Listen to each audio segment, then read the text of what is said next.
Ya. Bueno, voy a darles una breve introducción. Voy a intentar hacerlo lo más rápido posible porque voy a abordar ambos temas. Y cualquier pregunta lo pueden escribir en el chat. Ya. A ver. Entonces, bueno, yo postulé al proyecto de investigación en el año 2018 y también participé en el año pasado, el 2019, en un intercambio que es por medio de una organización que se llama IAESTE. Y esta organización lo que hace es buscarte plazas en diferentes, pueden ser en universidades o en empresas, en cualquier país. Obviamente va a depender de tu orientación y de tu carrera, ¿no? En mi caso, yo la desarrollé en la Universidad Estatal de Campinas, en Sao Paulo, Brasil. Y bueno, vamos a comenzar primero con el proyecto. Eh, el proyecto Junior se llevó a cabo en el Laboratorio de Ecología Microbiana y Biotecnología. Nosotros postulamos esta convocatoria Junior 2018 como Círculo de Investigación Interacción Microorganismo-Planta. Ese año fueron aceptados 2 proyectos en este círculo, pero yo desarrollé el que les voy a presentar, ¿no? Para explicaros un poco de cómo es esta postulación, primero tú postulas con un proyecto que es como un plan de trabajo y cuando es aceptado, el Minedu, que es la entidad que financia esto, entrega el dinero a la universidad y la universidad a los encargados. Entonces, una vez que ya tienes ese dinero, puedes empezar a hacer el proyecto, a efectuarlo, ¿no? Solo como para materiales o acciones relacionadas al proyecto, pero el estudiante no recibe ningún tipo de pago por lo que está realizando, ¿no? Después, cuando comienzas el proyecto, tienes que presentar 3 informes. Uno es como una especie de avance, un informe intermedio y el otro es un informe final. Y ya cuando terminas totalmente todo, que es más o menos para la fecha de septiembre, agosto, por ahí, tú tienes que presentar un póster en la semana de investigación de la universidad. Aproximadamente el proyecto debe durar 6 meses, pero a veces por ciertos inconvenientes puede durar un poco más, ¿no? Por ejemplo, en mi caso tuvimos unos pequeños problemas con el tema de algunos reactivos y por eso se alargó hasta un año, ¿no? Y cuando yo postulé, que fue en el 2018, si no me equivoco, el precio, o sea, el monto de dinero que nos daban como subvención para el proyecto eran 5.000 soles. Pero me parece, no estoy segura de esto, que el año pasado se ha reducido un poco. Entonces, obviamente, tu proyecto debe estar en función a lo que vas a recibir en dinero, ¿no? Porque con esto vas a poder pagar todo lo que vas a adquirir para el proyecto. Y ya, bueno, ahora sí para explicaros el proyecto. Primero quiero explicarles un poco sobre qué es la tunta, ¿sí? Porque a partir de esto es que nos basamos en el proyecto que yo realicé y el anterior al mío. La tunta es una papa fermentada, que es la que podemos ver en la imagen de la derecha, la de una papa blanca. ¿Y cómo es que la papa llega a este proceso, ¿no? O sea, a este punto, a este color, por así decirlo? Entonces, primero las papas son cosechadas y luego se colocan en pozos, que es la de la imagen izquierda. En estos pozos las papas se fermentan y pasado un tiempo, que es aproximadamente un mes, estas son peladas manualmente y luego se dejan secar al sol para obtener tubérculos deshidratados, ¿no? Las condiciones a las que estos tubérculos se enfrentan en estos pozos son temperaturas bajo cero y están en un contacto con una alta radiación UV. Todo este proceso es realizado en el altiplano andino y esta actividad representa hoy en día una fuente de ingresos y una fuente de alimentación para muchas familias en zonas como Puno y Cusco. Además, este proceso ayuda a eliminar glicoalcaloides presentes en estas papas cuando recién son cosechadas, ya que este compuesto, si es ingerido, puede ser dañino para la salud, ¿no? Entonces, lo que se hizo en el primer proyecto, del cual yo no pertenecía, pero se realizó en el laboratorio que realicé el proyecto, fue aislar un pool de bacterias, no me acuerdo muy bien la cantidad, pero fueron muchas, y lo que se hizo fue evaluar su potencial biotecnológico. Se hallaron 12 cepas al final. Estas 12 podría decirse que fueron las mejores porque presentaban algunas una capacidad antimicrobiana, una capacidad antifúngica, una producción de vitaminas y de manitol. Entonces, ahí viene recién el proyecto que yo realicé. Lo que yo quería hacer era trabajar con estas 12 cepas y evaluar su potencialidad probiótica, ¿no? Para en un futuro ser utilizados en la industria alimentaria. Entonces, para explicarles más o menos qué son los probióticos, estos son microorganismos saludables que conviven en nuestra flora intestinal ayudándonos en la absorción de nutrientes. Algunos están presentes en algunos alimentos como el yogurt, los que son yogur natural, por ejemplo, la kombucha, chucrut. Y los beneficios es que mejoran nuestro sistema inmunitario y también las digestiones y el tracto gastrointestinal, ¿no? Actualmente se pueden ver algunas farmacias que venden probióticos en cápsulas o en cierta variedad de presentaciones para que la gente pueda consumirlos, ¿no?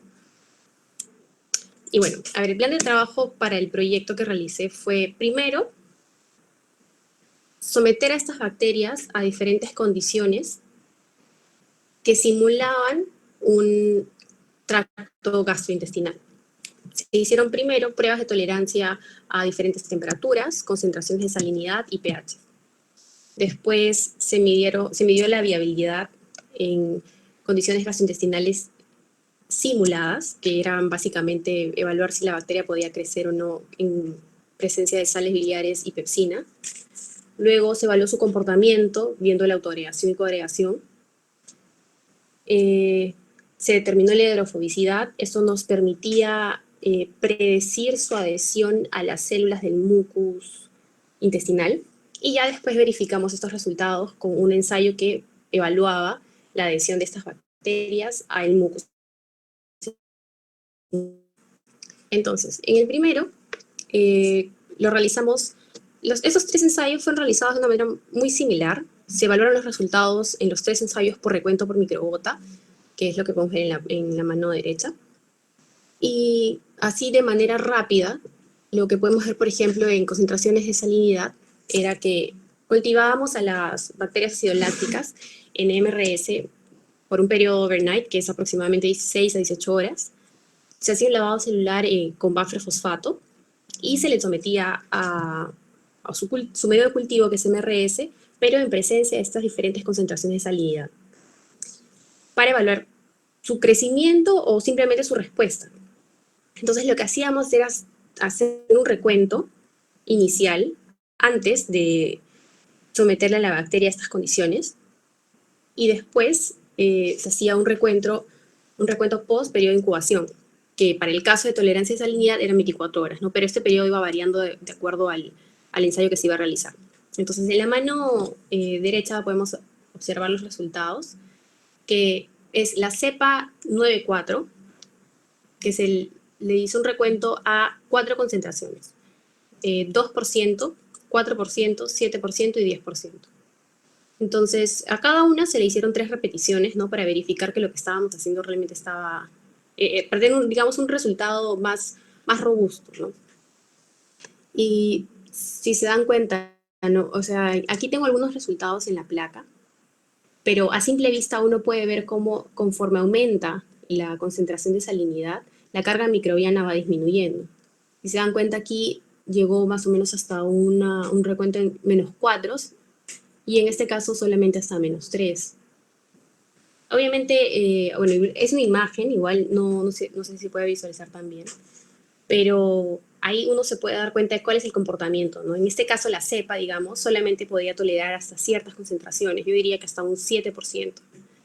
Pero también tuvimos respuestas de otras cepas que no toleraban, digamos, ni un 4%, 7%, 10%, así como otras que sí toleraban pues hasta el 10%. Y fue de la misma forma para diferentes pHs y también para diferentes temperaturas, ¿no? En el caso de pHs, lo que se hacía era simplemente el medio llevarlo a diferentes pHs. Y luego se hacía lo mismo, un recuento inicial y un recuento post periodo de incubación. Y para lo de temperaturas, era incubarlos a diferentes temperaturas. Ahora, el tema de los pHs, ¿por qué utilizamos esos 3 pHs? ¿No? El pH 2.5 simulaba el pH del estómago, el pH 5 simulaba el pH del intestino, y el pH 7 lo utilizamos simplemente como una especie de, para controlar el comportamiento regular, ¿no? Porque este es el pH del que debería estar en condiciones normales, por así decirlo. En cuanto a la tolerancia y salinidad, nosotros vimos que las bacterias que en el primer proyecto presentaron una capacidad antimicrobiana podían ser utilizadas por bibliografía como ciertos preservantes naturales. Entonces, si utilizábamos esas bacterias como preservantes naturales, teníamos que tomar en cuenta el producto en el que iba a ser utilizado y este podía presentar o sea, no teníamos, queríamos evaluar el rango de salinidad de los productos en el que podía ser implementado, ¿no? Entonces, por eso utilizamos un rango bastante amplio. Y en cuanto a lo de temperatura, el 6 grados era básicamente simular una temperatura de almacenamiento del producto en el cual este probiótico podría ser utilizado. 22 es una temperatura ambiente y 37 es por la temperatura corporal, ¿no? Porque digamos que al ingerir este producto con los probióticos, el probiótico debería tolerar también la temperatura del organismo. Después, en cuanto a viabilidad de condiciones gastrointestinales. La visualización de los resultados fue de la misma forma, recuento inicial, recuento final, y someter a la bacteria a este tipo de condiciones, ¿no? En cuanto a la pepsina, como es una enzima que está presente en el estómago, esta debía ser llevada a un pH 2.5 para que la enzima se active. Entonces, obviamente, en estos ensayos, o bueno, conforme vamos avanzando los ensayos en el proyecto, íbamos, digamos, eliminando a las bacterias que no nos daban un resultado positivo, ¿no?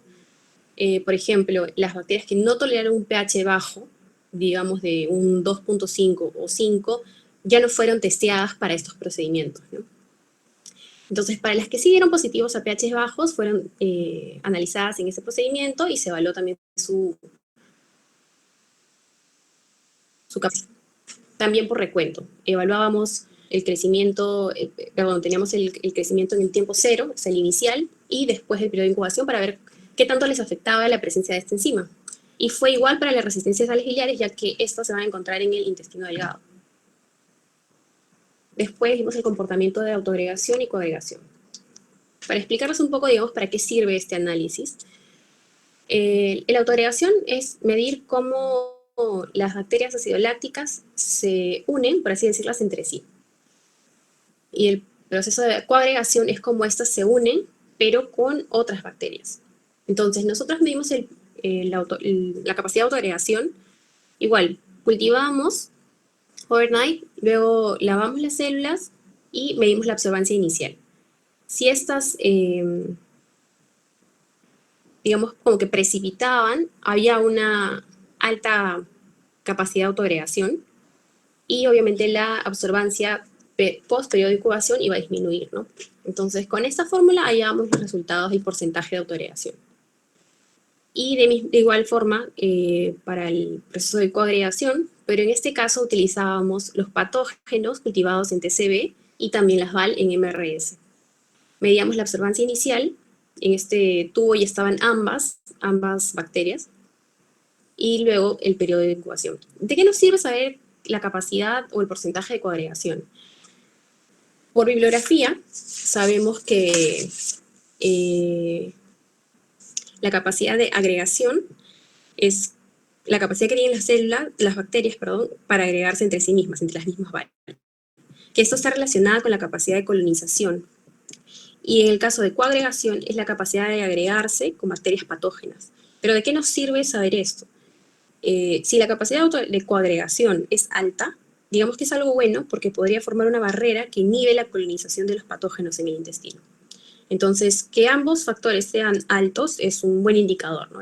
Digamos que es una cepa con una alta posibilidad de ser considerada probiótica. Después tenemos lo que es la determinación de la hidrofobicidad, que es el primero. Vemos aquí, creo que no se ve mi mouse. Pero bueno, lo que se hizo fue bastante similar. Se cultivó overnight, fueron lavadas, después se midió la absorbancia inicial, y luego se sacó una alicota de 5 mililitros, al cual se le adicionó hexadecano, que es un hidrocarburo, y luego se incubó por 1 hora. En esta imagen tenemos 3 tubos. El tubo número 2 es el tubo inicial. Digamos que es lo que tú vas a incubar recién. Si te das cuenta, la superficie inferior es algo bastante turbio, por ende la absorbancia inicial va a ser un valor alto. Pero luego tenemos 2 tubos, el 1 y el 3. Post periodo de incubación, que es 1 hora, tú puedes tener un resultado positivo, que es el número 1, que al medir la absorbancia final, que es lo que mides es la fase acuosa inferior, te va a dar un valor menor, ¿no? Que eso nos indicaría predictivamente que estas cepas podrían presentar una alta adhesión a la superficie celular. Por otro lado, vemos una respuesta negativa en el tubo número 3, que se puede visualizar fácilmente como en la fase superior está el hexadecano y en la fase inferior se quedó, bueno, la solución con las cepas. Nosotros corroboramos los resultados de este ensayo con el ensayo de capacidad de adhesión al mucus intestinal. Este ensayo se llevó a cabo en 3 partes. Es un poquito más complejo porque ya se trabajó con células del mismo intestino, ¿no? Entonces, primero teníamos que obtener este mucus, estas células del intestino. Lo que se hizo fue partir desde el intestino delgado de un cerdo. Esto se lavó primero con buffer fosfato, luego se cortó en trozos y se abrió. Por medio del raspado obtuvimos del raspado de las paredes intestinales internas, obtuvimos una masa que era el mucus intestinal, y esto lo lavamos y lo colectamos en tubos Falcon para luego ser almacenado. Después, lo que hicimos fue un marcaje de las bacterias biolácticas con fluoresceína. Entonces, lo que nosotros hicimos fue igual, cultivar las cepas VAL que nos habían dado resultados positivos hasta este momento, y se resuspendieron en buffer fosfato con DTA. Se incubó por 2 horas en baño María y se lavó 3 veces con PBS. O sea, lo que se hizo en este paso básicamente fue teñir las bacterias. Y en el último paso fue medir la adhesión in vitro, que lo que se hizo fue utilizar 10 microlitros de la suspensión de las bacterias. Se centrifugó, se descartó el sobrenadante y el pellet, al pellet se le adicionó 200 microlitros de mucus. Se homogenizó, se incubó y luego se lavó la suspensión. Entonces, al final, básicamente lo que se hizo fue colocar 1 microlitro en una lámina portaobjetos para visualizar si realmente estas bacterias se habían adherido al mucus, a las células del mucus intestinal, ¿no? Y lo que se pudo observar fue las imágenes que les estoy presentando, que son las bacterias adheridas y teñidas, ¿no? Se evaluó entonces la cantidad de bacterias que se habían adherido por campo, ¿no? Se seleccionaron 10 campos que, bueno, de hecho que más fácil es la primera foto, ¿no? Ese es uno de los campos que seleccionamos. Y lo que se hizo fue contar básicamente cuántas bacterias se habían adherido. Teníamos 10 campos, contamos en los 10 campos, sacamos un promedio y ese fue el resultado de la adhesión de esa cepa al mucus intestinal.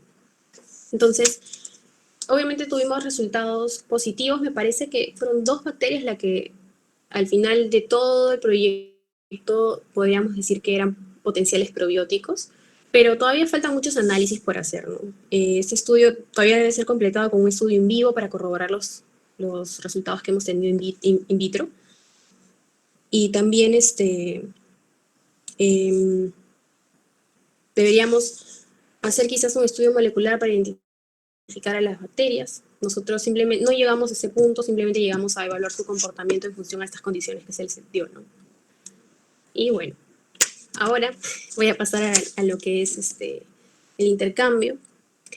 Primero, para dejar claro que este intercambio no es para irme a estudiar, ¿no? Este intercambio no es una beca tampoco, ¿no? Y en sí es digamos, una organización mundial que en Lima está situada en la Universidad de Piura, ¿sí? Pero puede postular cualquier persona de cualquier universidad del Perú. Me parece que también tienen una sede en Piura, si no me equivoco, pero solamente en esos 2 lugares. Igual si eres de afuera, puedes perdón, contactarte con ellos vía correo, y ya en las diapositivas que vienen les estoy dejando los links para que puedan averiguar un poco más quizás, ¿no? Entonces, mi experiencia fue, como les comenté, en la Universidad Estatal de Campinas, en Sao Paulo, Brasil. Yo fui asignada a trabajar en el laboratorio de toxinas bacterianas, que está a cargo por la doctora Natalia Cirone. Entonces, ¿qué hacía Y este es un programa para hacer prácticas preprofesionales en otros países. Pero estas prácticas, dependiendo de tu carrera y a tu orientación y la decisión que tú tomes, puedes trabajarlas en una empresa o en un proyecto de investigación que pertenece a una universidad, que fue mi caso, ¿no? Aquí les estoy dejando en una esquina el link para que puedan buscar un poco más de información. Desde ahora sí les digo, IAS en sí es un programa que va a requerir un poco de inversión económica. Me parece a mí que es un pago, es significativo, pero al ser prácticas preprofesionales tú también recibes un pago cuando las realizas. Entonces la inversión de repente no es tan grande como si no recibieras este pago por lo que vas a realizar, ¿no? Entonces, el proceso de postulación son 3 fases. La primera fase es la inscripción y una entrevista de Skype. En este proceso vas a tener que gastar 90 soles. Ahí les voy indicando cuándo es lo que tienes que gastar más o menos por cada fase. Después, tienes que pagar por un examen de inglés, que es 100 soles. Este examen es escrito y oral. Si no tienes un certificado tipo IELTS, FCE, no hay problema, pero definitivamente mientras más idiomas sepas, más experiencia laboral tengas, ya sea en la universidad, en proyectos, en empresas, en cualquier cosa, en verdad, extracurricular va a sumar bastante, porque te van a pedir bastantes documentos, que no son imposibles, simplemente que va a ser trabajo para la persona que esté postulando en completarlos, porque incluso había un documento que era llenar todos los cursos que he llevado hasta ese momento y más o menos escribir qué había llevado en cada curso. Que obviamente es lo del sílabus, pero en ese momento no tenía los sílabus en la mano. Entonces, no es que sea difícil, pero es trabajoso, pues, ¿no? Va a tomar un tiempo. Entonces, después de la fase 2, tú vas a recibir unos resultados de si pasaste tu examen en inglés, si es que sí lo pasaste con qué clasificación, y si es que llegas a pasar a la fase 3, ¿no? Entonces, hasta la fase 2, digamos que invertiste 190 soles y todavía no es seguro pues que obtengas una plaza, por así decirlo, ¿no? Entonces, cuando te indican que si has pasado a la fase 3, comienza lo que es la búsqueda de la plaza.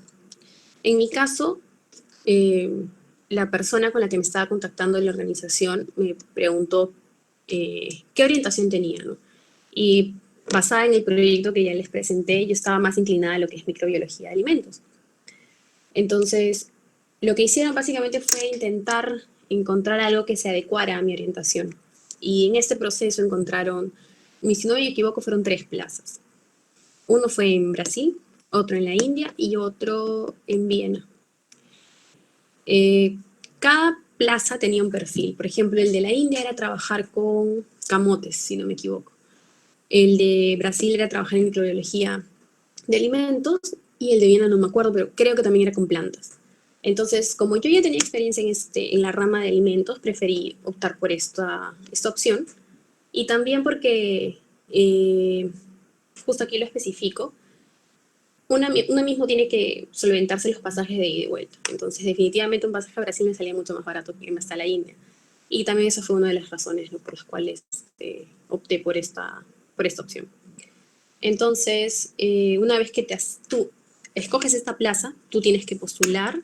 La organización te ayuda en todo momento, o sea, te dicen ya, llena estos documentos, ahora se los envías a ellos y ellos se los envían a la persona que va a evaluar tu perfil. Y después de un tiempo, más o menos fueron, en mi caso, 3 semanas, recibí una respuesta.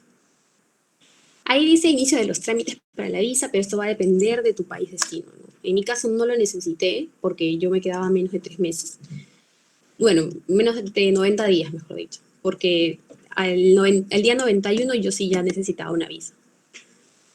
Y comprar tu pasaje, después de eso es comprar tu pasaje y tu seguro médico. Y ahí cuando ya tienes tu plaza fija, es cuando debes pagar los 900 soles y a este. Después de estos 3 pagos, ya no tienes que hacer ninguno más a la organización. Todo el periodo de postulación más o menos demora unos 9, 10 meses. A mí sí, fue más o menos cuando recibí la respuesta en junio, si no me equivoco, del año pasado, y yo postulé en agosto, septiembre del año antepasado. Después, los requisitos que uno necesita. Bueno, esas son las carreras. que son, digamos, las que pueden postular.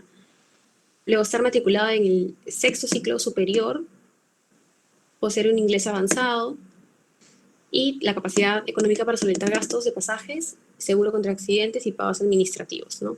Todos estos requisitos yo los he descargado de la página web. Como les he dejado los links, entonces los pueden chequear un poco más a detalle. Y bueno, lo que yo les puedo hablar de mi experiencia es de que obviamente van a pedir notas, pero no son un factor decisivo, ¿sí? Yo creo que lo que más le importa a ellos es tu experiencia laboral, es que también manejas otros idiomas. Y cuando te hacen una entrevista, como que también evalúan tu forma de adaptabilidad a nuevas situaciones, ¿no? Entonces creo que es básicamente un tipo de intercambio diferente a lo que normalmente la universidad nos ofrece, ¿no? Que es que tengas que estar en los primeros puestos, que tengas que tener de repente algún certificado de inglés, que bueno, muchas veces no los tienes, ¿no? Entonces, ¿cómo funciona este proceso? Como les mencioné, la persona necesita una bolsa. Esta bolsa de viaje, por así decirlo, va a ser destinada a los gastos que tú generes en el primer mes, porque lo que se hace más o menos es, trabajas el primer mes y te pagan a final de mes. Entonces, todo el mes tú ya vas a necesitar algún dinero para comprar comida, para movilizarte, ¿no? Entonces, es bueno llevar siempre una bolsa para esto, ¿no? También para futuros viajes que quieras hacer dentro del país, de repente, si es que está dentro de tus planes, porque tampoco es una obligación. Luego el estudiante recibe un salario mínimo por las prácticas realizadas, pero esto va a depender del país, va a depender de tu carrera, va a depender de dónde las estés haciendo, ¿no? En mi caso, yo trabajaba, como les digo, en el laboratorio de una universidad y me pagaban 800 reales al mes, pero también conocí otras chicas que trabajaban para una empresa y les pagaban, creo que 5.000 reales. Entonces, va a depender de cada situación. O sea, por eso no les doy cifras tan exactas en este paso, porque es muy variable. Igual va a depender de lo que tú estés interesado, ¿no? O sea, por ejemplo, si me iba a una empresa, quizás podía recibir más dinero, pero no era la orientación que yo estaba interesada, ¿no? Y bueno, el costo de vida también va a depender del destino, ¿no? Lo que les puedo decir que recibí en Brasil fue que el mismo IBAESTE me consiguió el lugar donde vivir, pero yo lo tenía que pagar. Luego la universidad me daba como una especie de tarjeta con el que tenía desayuno, almuerzo y cena gratis. Y como la casa donde vivía estaba relativamente cerca de la universidad, entonces al inicio iba a veces caminando o a veces tomaba un taxi tipo un Uber, pero como íbamos bastantes personas, terminaba pagando creo que 2 reales por viaje. Y también la universidad tenía un bus gratuito, así como el de la UNAL, y me dejaba, digamos, cerca, ¿no? También era una opción si es que en algún momento pues no tenía dinero para poder pagarlo o que simplemente no sé, me dejaba en ruta, no cercano. Ya, entonces en la Unicampi, que es como la llaman en Brasil, yo estuve en el laboratorio de toxinas bacterianas y ahí realicé un proyecto de investigación también. El proyecto fue identificación bioquímica y molecular, resistencia a antibióticos, identificación de genes de enterotoxinas, genes regulares, genes de resistencia a desinfectantes, genes de formación de biopelículas y genes de resistencia a antibióticos de Staphylococcus aureus aislados de leches crudas y pasteurizadas de cabra y bovino. De cabra y vaca. Entonces, este proyecto no les voy a explicar tan a fondo porque esto surgió como apoyo a una tesista de maestría que estaba realizando sus ensayos en ese laboratorio. Pero les puedo hablar así como bastante superficial de lo que yo realicé. Primero fue una identificación bioquímica, que fueron una prueba catalasa, tinción gram y prueba coagulasa. Una vez que obtuve la respuesta de estas cepas, yo comencé con 123, obtuve el resultado, digamos, un 98 cepas que dieron positivas a estas pruebas y procedí a lo que es identificación molecular por medio de la identificación del gen NUC o NUC. Y cuando identifiqué cuáles realmente, por presencia de este gen, eran Staphylococcus aureus, lo que hice fue la identificación de otros genes, ¿no? Que son los que menciono aquí. Y posterior a eso, todas las que también dieron positivo como Staphylococcus aureus, también les hice una evaluación de resistencia a antibióticos, ¿no? Y bueno, les para explicarles un poco de lo que fue mi experiencia en Brasil, ya como, o sea, no como programa, sino justo por país, como selección, por así decirlo, eh, fue que lo bueno de ir a este lugar es que pude practicar varios idiomas, no solamente fue el portugués, sino también inglés, porque en mi casa vivíamos personas de varios países. Incluso yo a veces la tenía que ser traductora porque no todos hablaban español, o no todos hablaban inglés, o no todos hablaban portugués. También gracias a ese tipo de experiencias enriqueces tu CV y generas nuevos contactos, ¿no? Por ejemplo, yo aproveché justo en la universidad que estuve, había una feria laboral y obtuve información de varias empresas que estaban interesadas en contratar a personas como practicantes, ¿no? Que es básicamente como las ferias que hacen también en la UNAL. Pero ahí uno consigue el contacto por si, digamos, en algún futuro quisiera ir a desarrollarse a esta ciudad.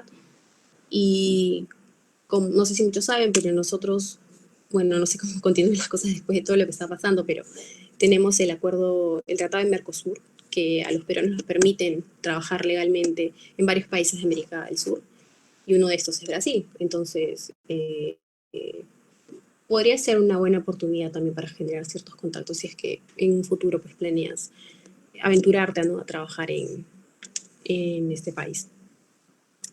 Y bueno, eso sería todo. Ahí les dejo mi correo por si tienen algún tipo de preguntas. Y si no, también ahorita. Gracias.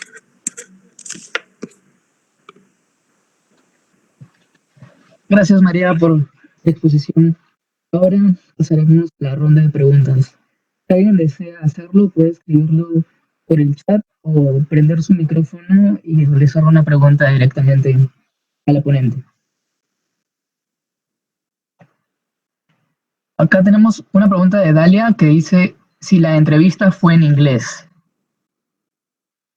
La entrevista vía Skype no fue en inglés, pero sí tienes una evaluación en inglés que es oral y una evaluación escrita en inglés también.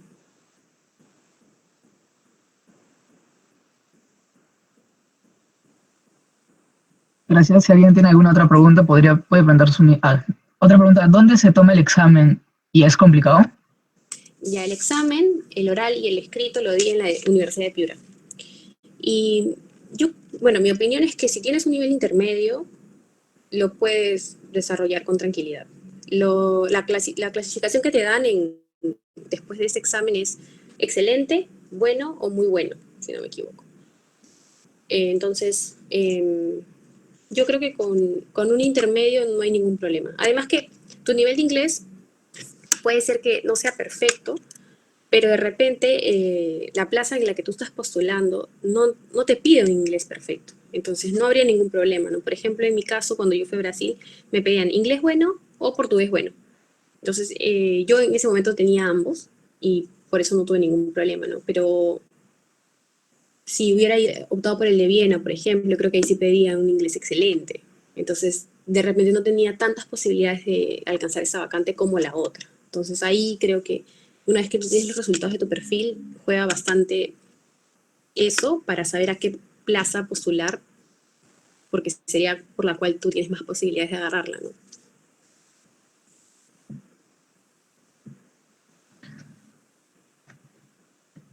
Ok.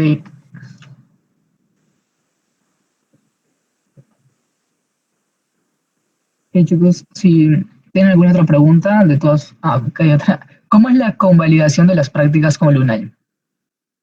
Mm, bueno, como cualquier otra, en verdad. Yo justo ahorita estoy en ese proceso, pero lo único que necesitaba fueron algunos documentos. O sea, básicamente todos los documentos que te envía IAS, que es uno de ellos el contrato, son los que tú presentas en la tesorería de tu facultad, que es para hacer todo este proceso, y, y lo haces, no hay ningún problema. Después en tu informe, obviamente lo que se supone que debe hacer tu encargado, tu orientador, es firmarte el informe. En mi caso, lo que yo voy a hacer es enviárselo por correo, que lo evalúe, lo firme virtualmente y ya yo lo imprimo. Entonces, no habría ningún problema, en verdad, para convalidarlo como prácticas. Solamente podría haber un pequeño detalle cuando tu orientador tenga que firmar, ¿no? Pero como ya esto lo vas a saber antes de viajar, entonces ya deberías ahí tomar tus precauciones. Ok, otra pregunta de Andrea dice, ¿qué pasa si no se consigue pasar a la fase 3? ¿Hay opción de volver a postular? Ya. A mí lo que me comentaron al inicio era que muchas personas no lograban encontrar una plaza. O sea, digamos que lo que pasaba era que yo postulaba a la Plaza de Brasil y no me escogían. Entonces, en ese caso, yo lo que podía hacer era esperar a que se abra otra plaza y postular. O simplemente postular a las otras que me quedaban, que no, por las cuales no opté. Entonces, por ese lado no había ningún problema, porque si no te liga una, puedes seguir postulando a las otras que tu perfil se adecue. Pero si no pasas a la fase 3, las barreras serían el tema de documentación o el inglés, que si de repente lo necesitas mejorar mucho más, ahí sí creo que no habría posibilidad. Mi experiencia fue así. Yo pasé a la fase 3 como, no recuerdo qué término utilizaron, pero para ponerlos más sencillos, que fui como un suplente, por así decirlo. Digamos que se abrieron 20 plazas y yo quedé en el 21. Entonces me dijeron, ya, tú vas a quedar como accesitario, creo que es lo que decían. Y vamos a ver si es que se abre alguna plaza. Y los que han quedado no las quieren, entonces te las presentamos a ti. Entonces también hay esa posibilidad, ¿no? Pero lo que yo sí recomendaría es postular con una experiencia previa para que tus probabilidades sean más altas, ¿no? ¿Esa postulación que se hace es anual? Sí, sí es anual. En los links que les he dejado sale el cronograma del año, de las fases, las fechas. Ahí están los links, he dejado todo. Otra pregunta de Valeria dice, ¿sientes que el nivel académico de la universidad te sirvió para desenvolverte adecuadamente en las prácticas? Yo creo que lo que más me ayudó en sí fue la experiencia del proyecto Junior. Y bueno, en la carrera de biología también tenemos 4 cursos que es biología experimental, que es básicamente hacer horas en un laboratorio. Entonces, yo considero que eso a mí me ayudó un montón. Sin esos cursos y sin el proyecto, yo siento que se hubiera dificultado conseguir la plaza y también desarrollarme, ¿no? En cuanto a las prácticas.